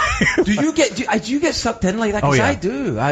I go to check the spelling of something, and then 4 hours later I'm looking at destroyed boats of the 1930s. I'm like, why am I here? I don't even know why. I don't know what this is going on. Down the rabbit hole. That's what happens. Oh my God! And so much useless information that you don't even retain. But I think it started to make me a bit, if this is even conceivable, stupider than I was before. How can more information make you stupider? Well, I think because I don't retain it. I think I give permission to the device to have my memory, and I don't have the memory. It's like, Well, you don't need to remember anything anymore because it's all on your phone in your pocket. right, but I don't get as much pleasure from that, I don't think. Like, and also I like the idea of memories over time. They kind of morph and change and take on a quality that is that your mind affects them with. And I think if it's just in ones and zeros, if it's just a digital memory, it lacks a certain romance. Yeah. I don't know the first 1,000 digits of pi anymore. That stuff is all gone It's now. all gone, and and I've forgotten it too. I can do 3.1415. That's it. That's it. That's it. I mean, what's the point? There's no kid on earth that's going to be impressed by that. Not that they're going to be. Most kids. Joe doesn't believe in pi because it was a mathematical constant that was discovered before he was born. Oh. Yeah. So- Never heard of it. I'll eat it, but I won't talk about it. You know what? Pi is 22 divided by 7, right? Yeah, approximately. Approximately. Yeah. All right. I'm just checking because if you really want Twitter to light up, pose a mathematical problem because they're waiting. They're waiting. Are they? Oh yeah. Yeah. Yeah. What is? How do you define pi? It's just a mathematical constant, isn't it? Sure. It involves just circles. You know, this is one of the many reasons why our show is the number 2 radio show in the world, that we talk about pi, and not pie that you eat. Do you ever watch the Great British Bake Off, by the way? I have not. You've got to watch it. I will. You got to watch. Do you have the Netflix? I do. Right. You got to watch it. It's fantastic. It's like a cross between Downton Abbey, Murder, She Wrote, and something to do with My cake. wife actually told me today that I needed to watch the show. So Really? now I'm obligated. I think I'd get along with your wife. I think she has tattoos and she likes the Great British I'll Bake bring her Off. over. I think that we should be friends because my wife got me into all of this stuff. Do you have to watch the British costume dramas with all these British actors talking about? She watched Downton Abbey. You know, the thing with Downton Abbey was like it was after a couple of episodes, it was sort of like everything that they learned in the show is through eavesdropping. Like literally, like every plot point is because like somebody overheard somebody from the next room say something. Like, but that's how real life works. That's how it used to happen in the old. Yeah. I say, Lord Percy, I don't want to say this out loud in case anyone's listening, but I like to dress up as a lady. Oh, I see, his lordship likes to dress up as a lady. oh, I should have texted that. Oh, well, there's nothing wrong with that. That's perfectly acceptable. But I've seen them all. She was Poldark and I don't even know that one. Oh, it's Poldark? You don't know Poldark? No. It's some beautiful young British actor wearing a poofy shirt, running up and down, getting on a horse occasionally, and kissing this girl with red hair. Yeah, we just watched all 10 episodes of The Crown. Oh, now that I did like. Yeah. I do. Beautifully shot. What's that? It was. Gorgeous. My impersonation of John Lithgow. Oh, yeah, I think you have to. I have an impersonation. I think what I'm pitching, Al, is that the next parody song, if you need a Winston Churchill impersonation, I'd like to put myself forward for it. Okay. Here is, just in case, because that might happen, here is John Lithgow as Winston Churchill. That's it.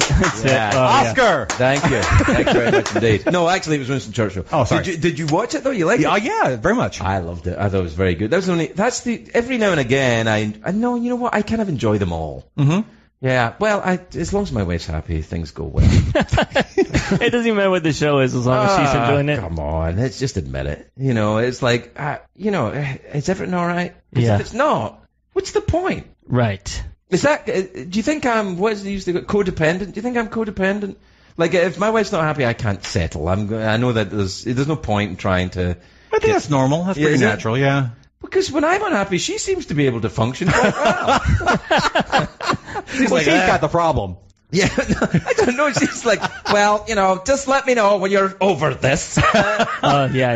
and Deal with it. But no, but can you like if your wife's in a grouchy mood? No, I'm sure she's never in a grouchy mood. But if she is, you're fine. You're okay. No, exactly. Fine. Well, it's good. Happy to know. wife, happy life. That's what they say. Can't it be happy husband, happy life? I guess if you're a gay couple, that probably works. Happy out. husband, happy life. Yeah, that doesn't make any sense. No, it's not as. What do you mean it doesn't make any? Of course it makes sense. It just doesn't rhyme. See, the trouble with you people that are encyclopedia about you people. Yeah. Yes. Yep. That's right. I said it. The problem with you people is that you don't think anything's worth anything unless it rhymes. Now let me just for an example. If the glove doesn't fit, you must have quit. Yep. And everybody's going, well, That makes sense. It rhymes. So You're free to go. yeah.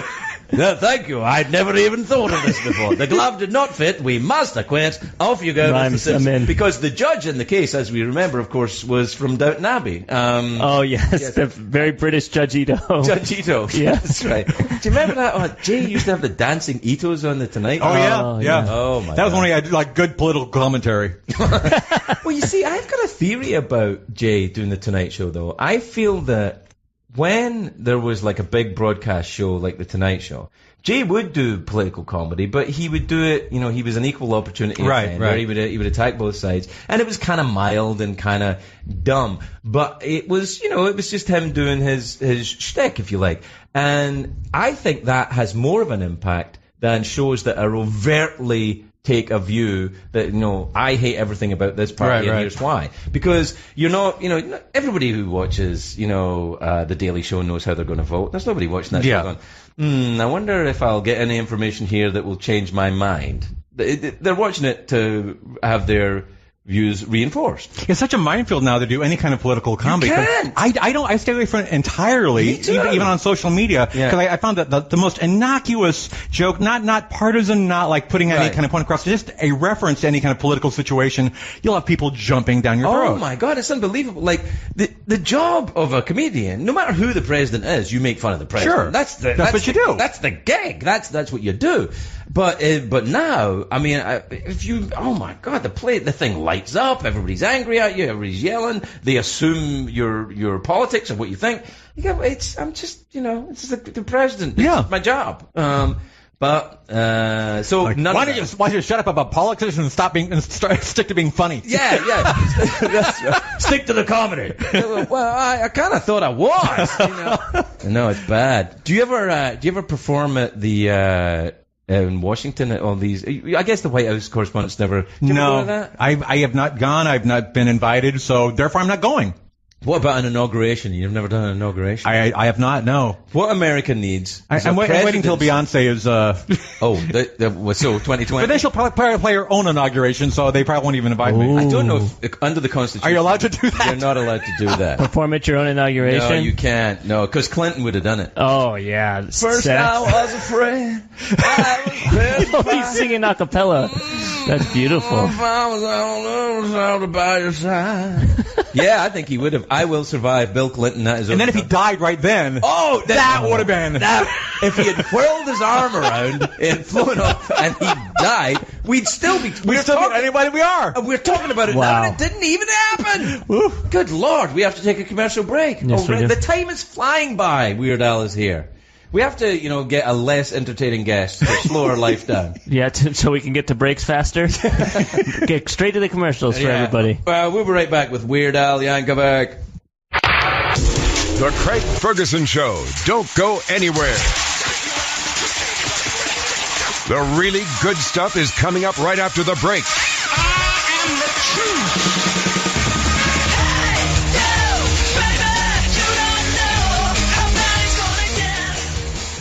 If you've ever felt like you had to choose between getting new blinds or holding on to your life savings, then those fears end now. Do you like what I'm doing here? Very Just nice, giving us very some nice. gravitas. Yeah, it's really... Yeah. Thanks to SelectBlinds.com. Select Blinds won't gouge you like those big, greedy blind corporations.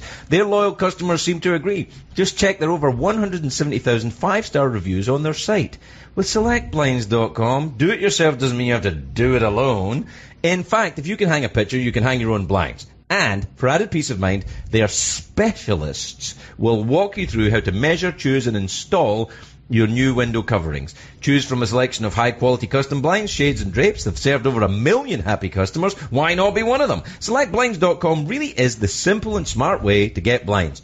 Shop today at selectblinds.com. Mention our show at checkout and get a sample swatch of the room-darkening blind or shade of your choice absolutely free! Wow. Absolutely free! I'm saying this is my commercial. Absolutely free! Selectblinds.com. Selectblinds.com.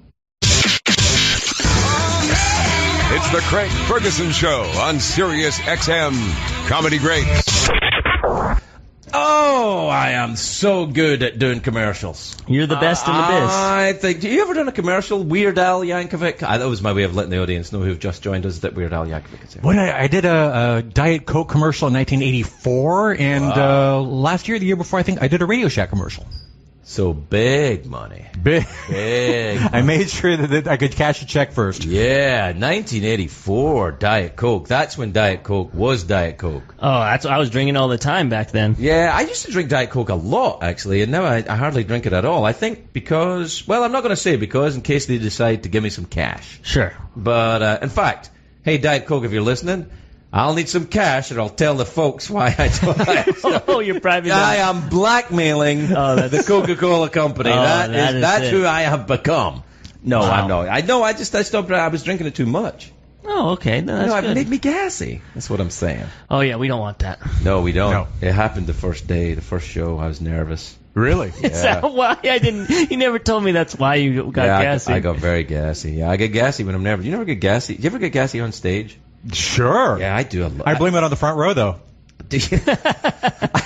I used to a lot of the I was time. like, hey, light a match, you guys. You're making me sick. No front row, like waving in front of their face. Weird Al, Stinky Al, yeah, you can make more like, hey Al, come on. What's weird is the smell coming out of your ass. A lot of the times when I was doing the late night show, I would have terrible gas during the monologue. Wow. Yeah, and it used to make me laugh because I was thinking, I'm standing here like some monkey in a suit, late night TV, drunken up wannabe Carson, chuffing away like some kind of... Wow. Yeah, it was... Like a leaking Zeppelin. It was unbelievable some nights. I would be... And it would really entertain me. But I didn't feel then. I don't know why, because now I would just... I'm going to have to watch those old monologues with this new subtext and see. Well, it was a thing. It was. There's a lot of them. I can actually, if I ever see if we're looking at tape for a guest or something like that, I can tell you what my digestive state was many times. Yeah. Wow. And other times I don't know. I don't remember talking to the individual at all. Because you're concentrating on your gas. Have you ever parodied somebody or worked with somebody and then not recognized them years later? No. Well, that's good. So. That's because you probably spend a lot of time getting it right. Yeah. See, a lot of times I would get a guest on the late night show and talk to them for 5 minutes and they're gone. Never see them again. And then you'd see them in some Hollywood thing and be like, hey, and you go, hey, come and be on the show. They're like, I've been on it 5 times. I'm glad you recognized me when I walked in the room. Well, I'm not sure that I did. Well, I'd like to see the tattoo of hair under your hair. It's not there yet. Oh, right, that's right. Well, we have to shave your head, put the tattoo of hair on your head. Let it grow over. And then let it's it a whole grow. process. Okay. 3-step process. A 3-step. Shave, draw, grow. Right. Okay. I wonder if there's anyone out there who's listening to the show that has a tattoo underneath their hair. And it's kind of like a guilty secret. Call us if you have. I think that's good for $50 off on some blankets. You know what? You're right. Is it? No, it's blinds. No, Blinds. It's blankets. No, you're right. Or both. Blankets and blinds. Al's giving them away. He's giving them away. Here on the Sirius Satellite Radio Network, Al's giving away blankets. We're giving away blinds. Things is going crazy. We're into alliteration. Yeah, do you remember Crazy Eddie in New York? Oh, yeah. Remember Crazy Eddie? Can you say Crazy Eddie anymore? Or is No, that like, you can't. No, no. you I have to say... you have to say low blood sugar Eddie or something. Oh, my God. I know. I'm Crazy Eddie. I'm giving them away to TVs. I need help. I need to be institutionalized because I'm insane. That's right. I'm insane because I'm giving bargains to people. I've got some kind of weird mental aberration that wants me to become successful in retail. I'm glad Crazy Eddie can still buy a gun, though. That makes... Oh. Now I'm very happy about that. Now you're going to get... Oh, now I'm going to get letters. Now I'm going to get letters. You're going to get... they'll come after you for it. So, Dan from Phoenix called in and asked, who's the coolest musician Al has ever played with? Who is the coolest musician? That I've ever played with? Oh, gosh. I didn't play with him, but I got to direct Paul McCartney in a 3D movie that I did called Al's Brain in 3D. It was which is a little film that I did for the Orange County Fair here in California. Wait. You got a Beatle to appear in a short film that you were making for the Orange County Fair? Yeah. That's pretty impressive. Hell do you do It just that? it took like 5 minutes of his time. I went to Coachella to get the footage, so he was there anyway. So it wasn't like he came out to Orange County like. All right, Alan, Reggie, what do you need me for, mate? Do you want me to go over there? I'll go now. What about the makeup? Is it all? That's just my Paul McCartney. It's uncanny. You know he hates me. Why? Well, I don't know if he hates me, but I think he does. See, here's the thing. I used to do this joke on the late night show that whenever I mentioned Paul McCartney, I would show a picture of Angela Lansbury. Well, I'll remember that.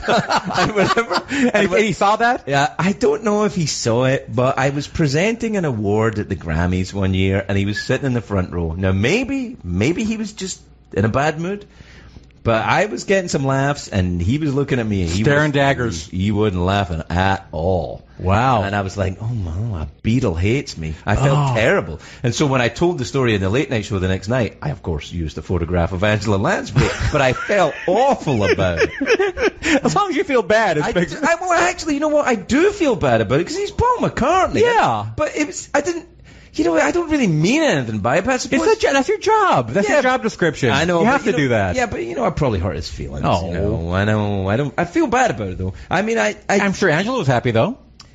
I don't know. I don't think Angela Lansbury was happy about it either. Because it happened that I was giving out a Tony one night. I was not. And I was doing... I've never been to the Tonys. You ever been to the Tonys? No, I haven't. I imagine it's a fabulous... I'm sure it is. What about Broadway? Weird Al's Broadway. I would like to do that. I was supposed to at one point be writing a musical with Lin-Manuel Miranda. And this is before. Wow. This is before Hamilton came out. Yeah. And he was at my place and we were tossing out ideas. I've got the idea. Yeah. It's Hamilton, right? You, Lin-Manuel Miranda, but it's the life of George Hamilton.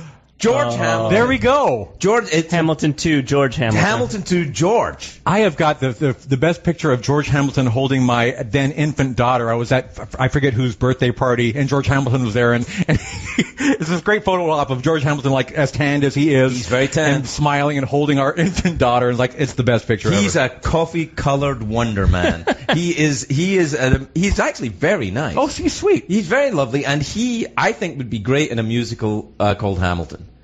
George Hamilton. I think that's the way to go. I'd go see it. It's probably cheaper tickets than the actual Tickets Hamilton. would be cheaper than actual Hamilton. Yeah. It'd probably be free, I think. Have you seen Hamilton? Oh, yeah. Yeah, I've seen it. I saw it initially when it was in his public theater run. That's my hipster drop. Yeah, hipster. Before it sold out. That's right. Before it became The Man. It was just three guys in an alley. It wasn't even that. It was just a ham. Just a ham. It was a ham. On a rotating stage. A ham, a rotating stage, Lin-Manuel Miranda behind it playing an accordion. That's it. That's all it was. I want to be in the room where it happens. And a ham. Lynn came on stage when I did.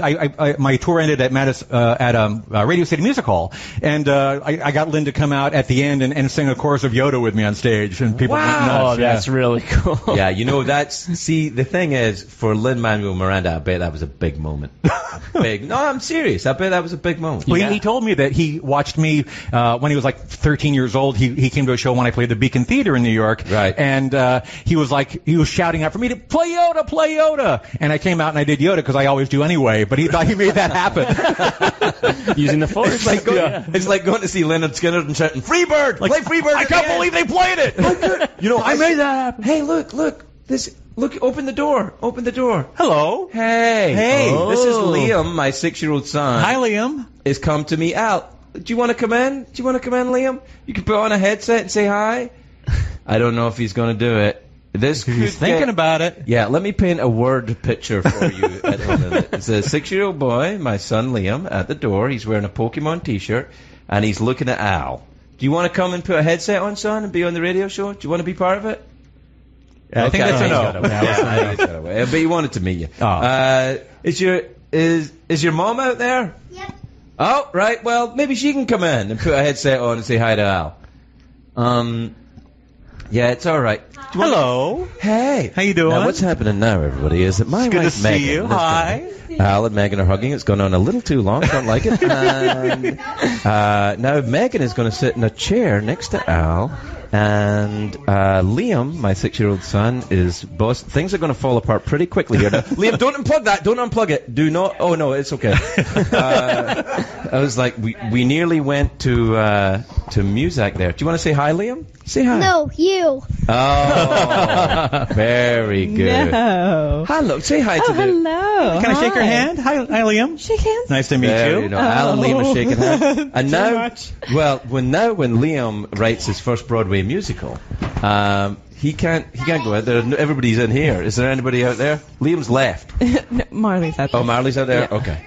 All right. So that was a now, Megan. Have you met Al before? I never have. Hi. This well, is like super exciting. It's very Yeah, for me too. I have to say, Al, that we've had some pretty famous people here Yes. already. But the whole neighbourhood is, because this is the bottom of my garden. We've got Yeah. neighbours coming over. Lily from next door is like, when's Al coming? And it's, I mean, the whole neighbourhood is lit up. What we're saying is, we'd like to make a short film with you and Paul McCartney.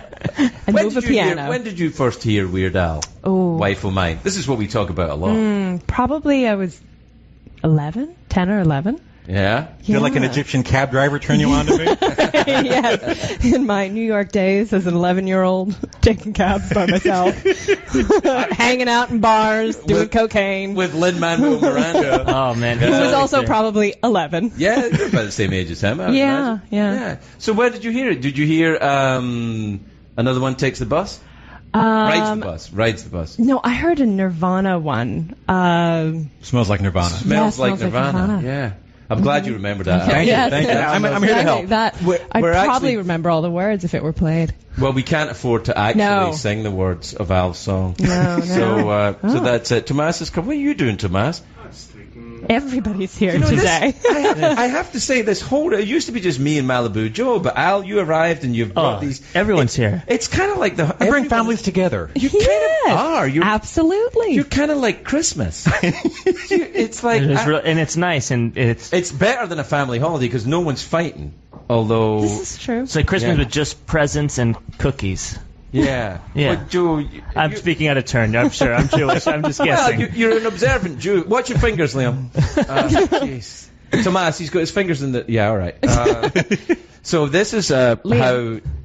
Yeah, it's a parenting special It's a now. Welcome to the Hi. Weird Al parenting special. All right. Right, where pretty much every other word in our house is Liam, Liam, Yeah. Liam. No, it's You true. can't keep up with him. But Al has a daughter who's about the same age as our oldest. Yeah. Oh. Maybe they could get together. Let's get them together and save them a lot I of can't believe I heartache. said that. They're going to be so mad. Oh, yeah. Yeah, actually. God, they'd be so mad. I can't believe I'm You so embarrassed sorry. them, yeah. Can you do play dates at 14? What is there? No, you cannot. No, I remember when we were told off for calling it a play date. Uh-huh. He's Yeah. like, no, we hang out now. Yeah. I was like, oh. That was a few years okay. ago. I Wow. know, Yeah. know. Oh, I don't know. It's I know. Liam already told me he was going to kiss a girl. And What? I know. Yeah, he I know. wants to kiss it's a the girl. first question What? about every girl. None of that kind Netflix and chilling. Don't want to do that. No, do you know what it is though? But he's like his older brother is very kind of sensitive, artistic Yes. boy. But Liam, I swear to God, all he cares about is cars, tits, and Jesus. What? Yeah, Oh, I that'd don't be know true. what In that order? Well, it goes around. I mean, he loves cars. He's fascinated by. He really likes a good-looking A woman. pretty girl. It's the Yeah. first question. Is she pretty? And he's fascinated to by say the yes. story of Jesus. He's like, wait, he came back? When did he come back? And he's like, this is amazing. So he's all about He's it. going to write some great songs. I think that's like, isn't that how Springsteen got started? I think that it proves that he is pretty American. Yeah. You know, that what he likes is cars, tits, and Jesus. Yeah. Can I say, is tits rude? A little bit rude. It's one of George Carlin's 7, but I don't think it should be. Yeah, you don't think it's one of the 7? It is one of the 7, but I don't think it should be like one of the, you know. It's not that rude. No, it's friendly. I think It's kind of friendly. far ruder. It's not as creepy as titties.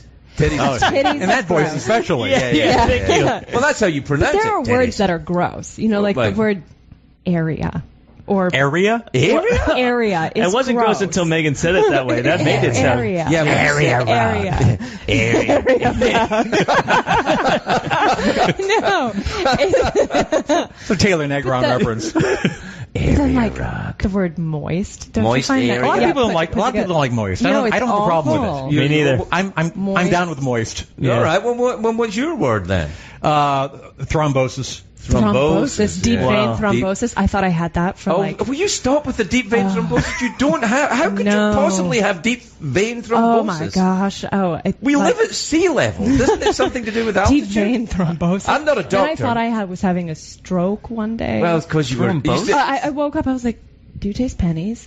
Or do you smell toast?" You smell toast. I was making toast. So yeah, I was like, yeah. No, I don't. You trying to smell- gaslight her into thinking she's having a stroke? And you make No toast around here. Craig makes toast in the bedroom. For some reason, brings the toaster next to the bed. Hey, when I'm, things get freaky. Things get a little. Oh, kids are here. All right. No, what's Yep. what's Liam? This is my job now. Doing this. I know it doesn't seem like a job, but it is. This is Daddy working. Do you want to say hi to me?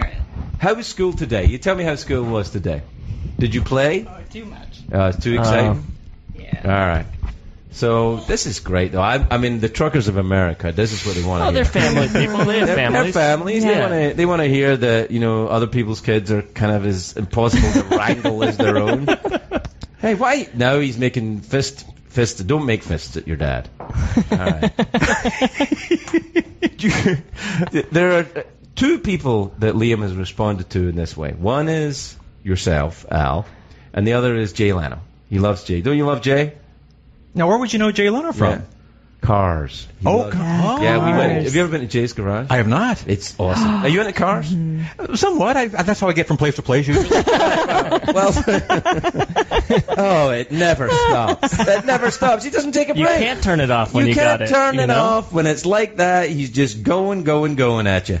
But no, Jay has this. It's like 3 airplane hangars or something stuck together with cars in them. Wow. And they all work. Did he sell any of them out, or is that Seinfeld I'm thinking of? Somebody. No, I think Jerry Seinfeld does that too, but I don't know Jerry Seinfeld. Yeah. But Jay Leno kept all of his cars. He still got like. Yeah, he keeps them all, and he rides them. Like when he came here, he was in I think it was a car made of straw. Oh, wow. And he's using his feet to pedal it? Yeah, he wasn't. I think it was a Christmas party. He came to the Christmas party. Don't you remember? And I didn't see the car. I saw him. Yeah, I think he was, because that was the party you weren't at, Al. Sorry. That's all right. Where pressure's did you go? on. Did you go to Hawaii? I did, yeah. Did you really? Oh, yeah. Oh, yeah, I think I remember hearing that. Yeah, I can't go. I'm going to Hawaii. Do you go to Hawaii every Christmas? We have a place there. So like anytime we Sweet ever have Diet Coke money from the 1980s. Yeah, but it's sort of like that's the only place we ever go because like we think about going other places in the world is like, but we have a place in Hawaii, so that's what we are. I think I like Hawaii. Now you don't. You're welcome there anytime.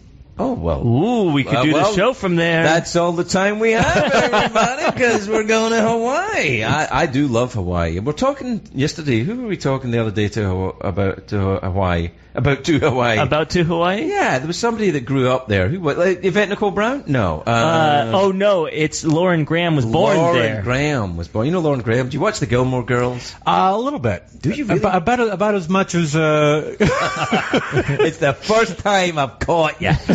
Now, I've never seen the Gilmore Girls. But I felt like I should have. Yeah, it's a good show. It's funny. It's good dialogue. But it's kind of your generation. Yeah, like my sister and her friends have seen every episode and got excited about the reunion. It's like the thing. Yeah, no, that's not my. I remember seeing you, Al, when you and Drew Carey did something together. For his show. Yeah, because I was on that show. Yeah. Yeah, I was the English boss. I now here's what I remember about that. It was funny because I got to do a bit on stage with Joe Walsh. Right. But this was shortly after I had my LASIK surgery and I didn't have glasses anymore. Right. And I didn't have a mustache anymore. Right. And was that surgery to get the mustache removed? that was a surgical surgery. If you're about to remove the mustache, Al, please keep your lip vest. But I remember it kind of freaked everybody out because like they said, the late great colleague Sam Simon, who the producer on the show, said, "Well, you don't look like Weird Al." And I go, "Well, this is the way I look now." He goes, "No, you have to put on the fake mustache and put on the fake glasses and look like you're supposed to look." Like, okay, so they did that to Drew as well. Really? Right. About season 4, Drew lost a ton of weight and he looked great. And they're like, made him wear a fat suit. Made him wear a fat suit. Are you serious? Drew was like, "What's the fat guy?" Oh man! Yeah, they made him wear a fat suit. Oh, I didn't know that. Yeah, it was kind of funny. So you were doing I was like wearing a Weird Al Halloween costume for that show. It's funny. And Joe Walsh is coming in next week. Yes. Yeah, I love Joe. Oh, he's great. Yeah, he's a terrific guy. He's got a story to tell. My Lord. Survivors in rock and roll. And you're one of them, Al. Am I? Yeah, you are. To survive, like I was listening to you in the back of a cab in New York when I was 21 years old. You couldn't have been much older. You were in your mid-20s, I guess. Yeah, I would have been like 24. So I mean, it's like that's a long time to work in show business. Very few people last that long. In fact, I think it's just you, me, and Joe Walsh. That's pretty much it. That's it. Drew Carey, I think, is still working. Yeah. Last I checked, he was. He's got that sweet Price is Right gig. Oh yeah. Yeah, I don't know if I'd want to do that. I did it once. I did it one day. As a swap, Drew and I just swapped over. He did the late night show. I did the Price is Right. Oh yeah, it's hard, that show. Is it? Yeah, I mean everyone's upbeat, but a little too upbeat. What was the hardest part of it? Yeah, being happy. being happy for other people. I did the horse on that show. Oh, that's great. That's right. And they like everyone's instinct when they win anything is to find the horse and just give it the biggest hug in the world. I just had so many strangers squeezing me so tight. So you enjoyed it? It was phenomenal. I felt loved. That'd be fine. Listen, we're kind of out of time. The show's coming to an end. I want to thank you, Al, for coming in. You really are one of the most unpleasant smelling. No. You really are one of the nicest guys in this game. Oh, thank you. And if you're listening in your truck or your home or your prison cell, you've not been lucky enough to meet Al, rest assured that Al is just as lovely and fragrant as you would hope that he was. it's very exciting. And funny and talented. What else do you want? If you want more than that, then this isn't the show for you. Well, there's plenty of anger and outrage available on the number 3 shows, the number 4 shows, but we have the number 2 show. Yeah. All you get here is number 2 for 2 hours. Thanks, Al. Thank you, Greg. Thanks for joining us. We'll see you tomorrow, everybody.